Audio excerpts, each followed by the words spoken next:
भक्तगणों, आज गुरु पुराण में आपको नीतिशा निरूपण के बारे में कथा कहूँगा। आप इसको ध्यानपूर्वक सुनें और इस चैनल को लाइक एंड सब्सक्राइब जरूर करें। सूत जी ने कहा, आपत्ति काल के लिए धन का संरक्षण करना चाहिए, स्त्रियों की रक्षा के लिए धन का उपयोग करना चाहिए एवं अपनी रक्षा में स्त्री एवं धन दोनों का उपयोग करना चाहिए। कुल की रक्षा के लिए एक व्यक्ति का, ग्राम की रक्षा के लिए कुल का, जनपद के हित के लिए ग्राम का और अपने वास्तविक कल्याण के लिए पृथ्वी का भी परित्याग कर देना चाहिए। नरक में निवास करना अच्छा है, किंतु दुष्चरित्र व्यक्ति के घर में निवास करना उचित नहीं है। नरकवास के कारण पाप भी नष्ट हो जाता है, किंतु दुष्चरित्र व्यक्ति के घर में निवास करने से पाप की निवृत्ति नहीं होती। बुद्धिमान पुरुष एक पांव को स्थिर करके ही दूसरे पांव को आगे बढ़ाता है। इसीलिए अगले स्थान की परीक्षा के बिना पूर्व स्थान का परित्याग नहीं करना चाहिए। दुष्ट जनों से व्याप्त देश, उपद्रवग्रस्त निवास भूमि, कृपण राजा तथा मायावी मित्र का परित्याग कर देना चाहिए। कंजूस के हाथ में पहुंचे हुए धन अत्यंत दुष्ट और आग्राही व्यक्ति के पास संचित ज्ञान, गुण एवं पराक्रम से रहित रूप और आपत्ति काल में परांडमुख मित्र से मनुष्य को क्या लाभ हो सकता है। जो पदासीन अधिकारयुक्त व्यक्ति है, उसके कभी न देखे गए बहुत से व्यक्ति भी सहायक हो जाते हैं और सभी व्यक्ति मित्र हो जाते हैं। परंतु जब वही व्यक्ति पदच्युत और अर्थहीन हो जाता है तो उसके असमय में स्वजन भी शत्रु हो जाते हैं। आपातकाल में मित्र, युद्ध में वीर, एकांत स्थान में सुचिता, विभव के क्षीण हो जाने पर पत्नी तथा दुर्मिष के समय अतिथि प्रियता की पहचान होती है। पक्षीगण फल रहित वृक्षों का परित्याग कर देते हैं। सारस पक्षी सूखे हुए सरोवर को छोड़कर अन्यत्र चले जाते हैं। वैश्याएं धन से रहित होने पर पुरुष को छोड़ देती हैं। मंत्री भ्रष्ट राजा का त्याग कर देते हैं। भौरेबासी पुष्प को त्याग कर नव विकसित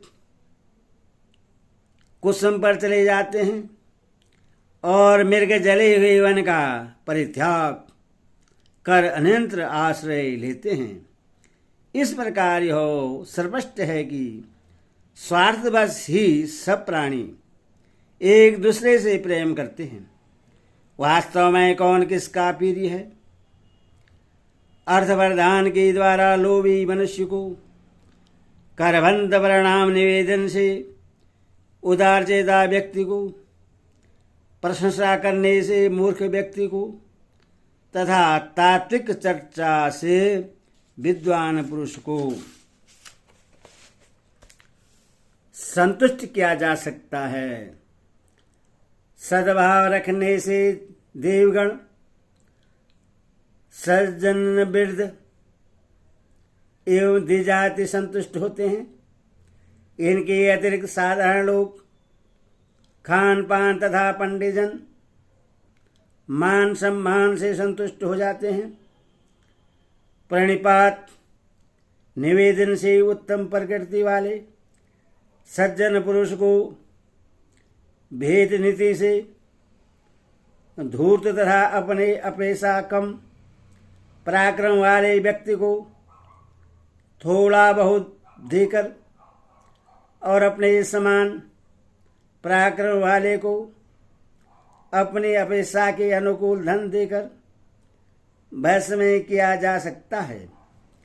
जिसका जैसा स्वभाव हो उसके अनुरूप वैसा ही पीर वचन बोलते हुए उसके हृदय में प्रवेश कर चतुर व्यक्ति को यथाशीघ्र उससे अपना बना लेना चाहिए।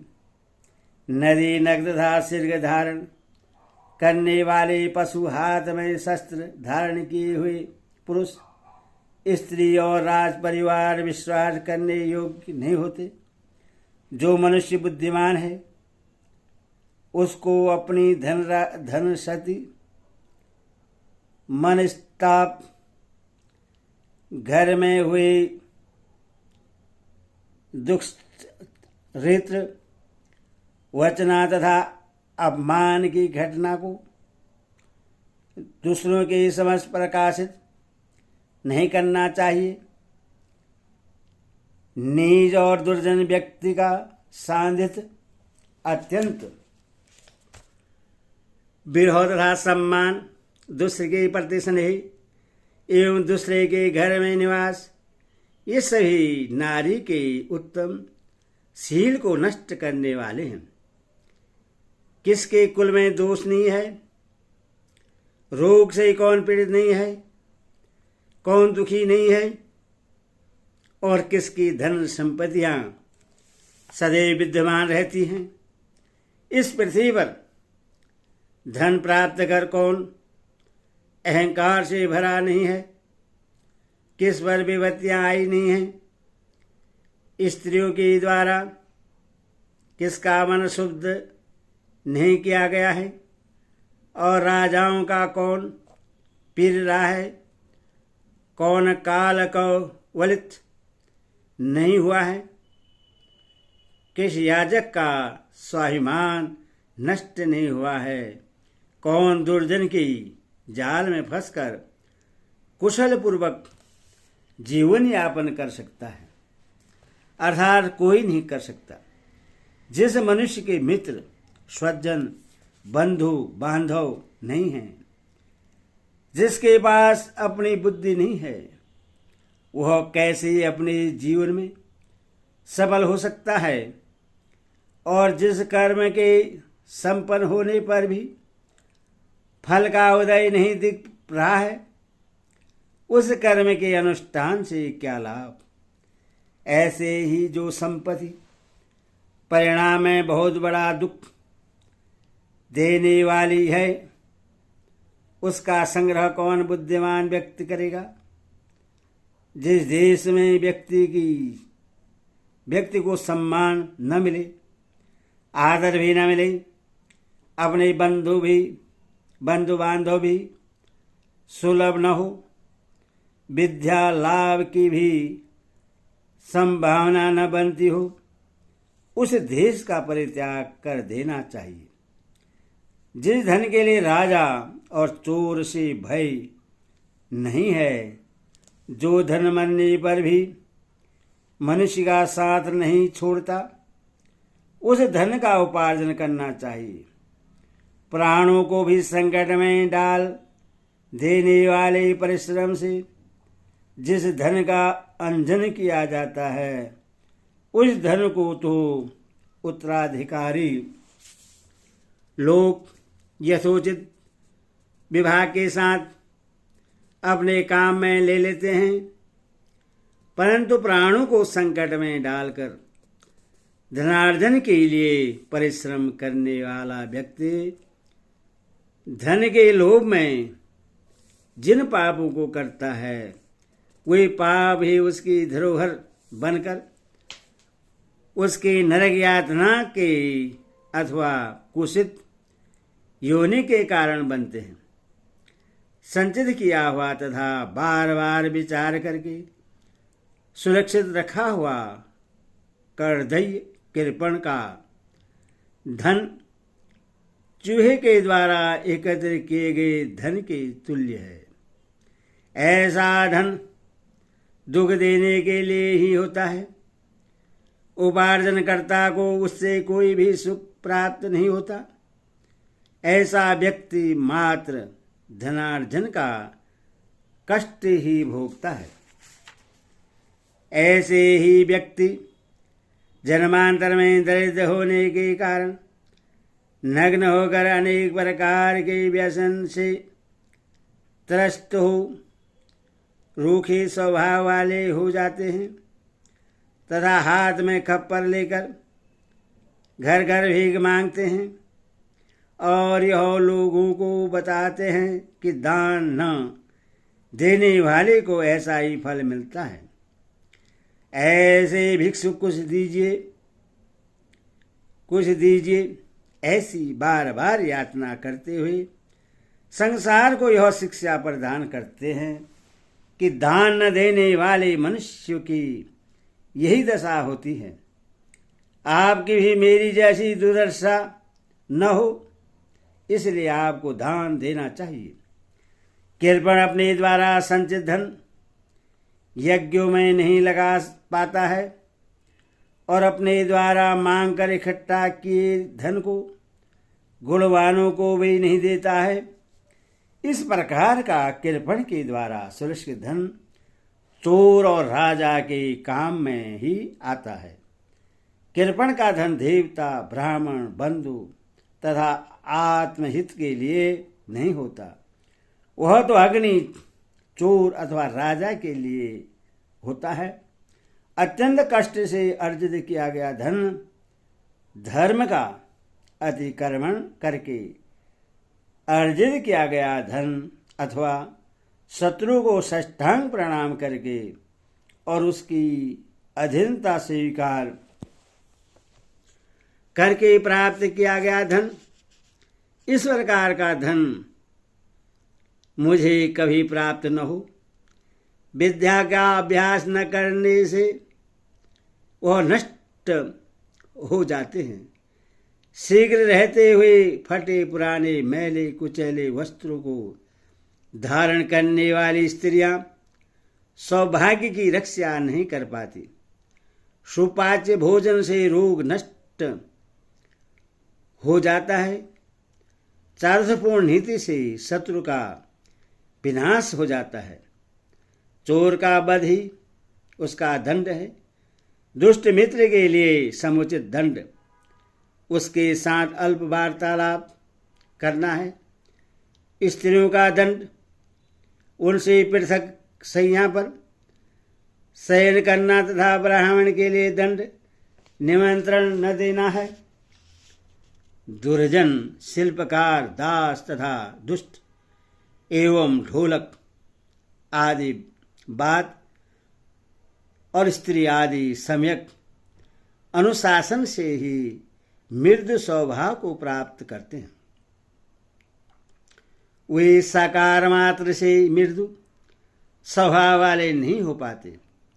कार्य में संलग्न करने से भृत्य, दुख होने पर बंधु बांधव, विपत्ति काल में मित्र तथा ऐश्वर्य के नष्ट होने पर स्त्री के स्वभाव की परीक्षा करनी चाहिए। जानियाद प्रेषण वीर्यानहं बांधवान व्यवसो नागमे मित्रमापदि काले चौ भार्य चौ विवक्षै। पुरुषों की अपेक्षा स्त्रियों का आहार दुगुना, बुद्धि चौगुनी, कार्य की क्षमता 6 गुनी और काम वासना 8 गुनी अधिक मानी गई है। स्वप्न से निद्रा को नहीं जीता जा सकता।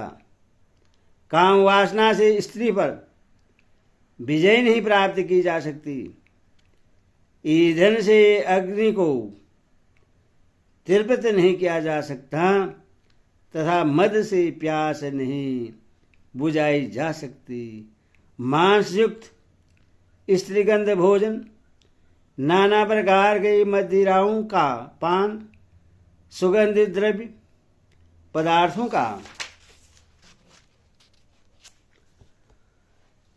विलेपन, सुंदर वस्त्र और सुवासित माल्याभरण ये स्त्रियों की काम वासना की अभिवृद्धि करते हैं।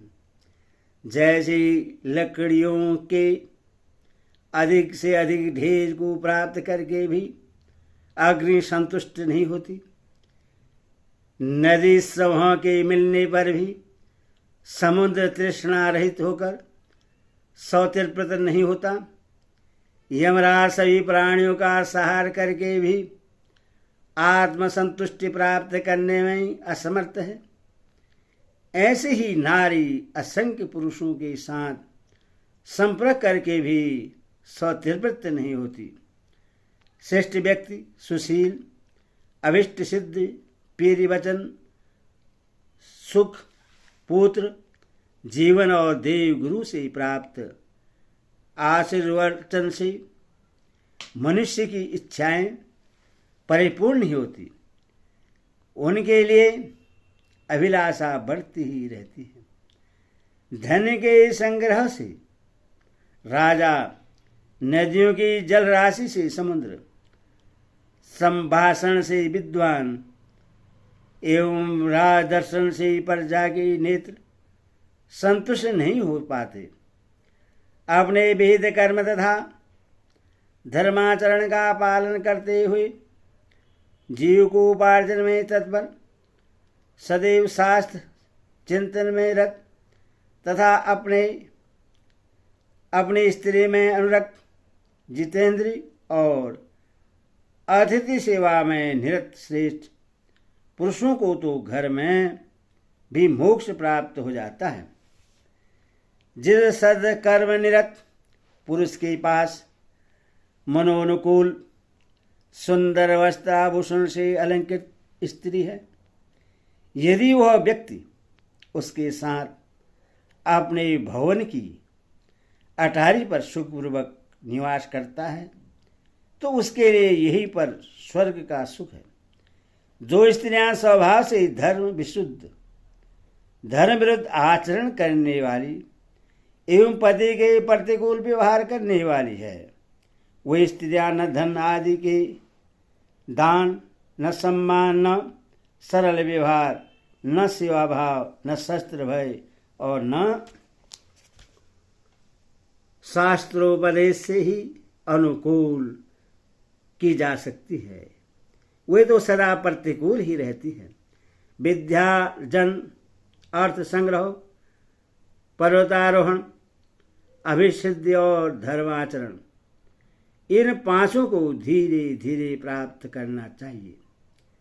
देव पूजनादिक कर्म, ब्राह्मण को दान, गुणवती विद्या का संग्रह तथा सन्मित्र ये सदा सहायक होते हैं।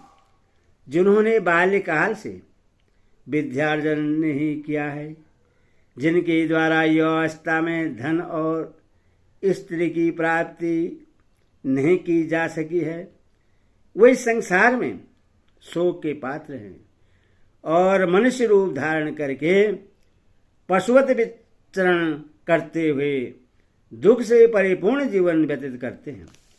विद्या के उपासक को अध्ययन काल में भोजन की चिंता नहीं करनी चाहिए। विद्यार्थी को विद्यार्जन के लिए गरुड़ के समान सुदूर देश को यथाशक्ति पार कर लेना चाहिए। जो बाल्यावस्था में विद्याध्ययन नहीं करते हैं और फिर युवावस्था में कामातुर होकर यौवन तथा धन को नष्ट कर देते हैं, वे वृद्धावस्था में चिंता से जलते हुए शिशिर काल में कोहरे के झुलसने वाले कमल के समान संतप्त जीवन व्यतीत करते हैं। शुष्क तर्क स्वयं भी अप्रतिष्ठ है अथवा किसी सिद्धांत की स्थापना केवल तर्क के द्वारा नहीं हो सकती। श्रुतियां भी अनेक प्रकार की हैं। ऐसा कोई भी ऋषि नहीं है जो भिन्न भिन्न परसगों से भी भिन्न सिद्धांतों का निर्देश न करे। इसीलिए धर्म का तत्व न तर्कों में निहित है, न श्रुतियों में निहित है, अपितु आपोत की प्रज्ञा में निहित है। फलतः शिष्ट लोग जिस मार्ग का अनुसरण करते हैं उसी मार्ग को अपना धर्म समझना चाहिए। आकार, संकेत, गति, चेष्टा, नेत्र और मुख की भाव भंगिना से प्राणों के अंतःकरण में छिपा हुआ भाव प्रकट होता रहता है।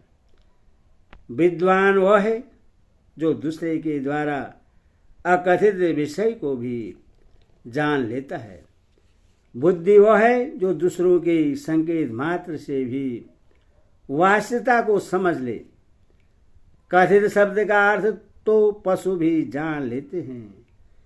मनुष्य के दिखाए गए मार्ग का अनुसरण तो हाथी और घोड़े भी करते हैं। हरि ओम तत्सत, हरि ओम तत्सत, हरि ओम।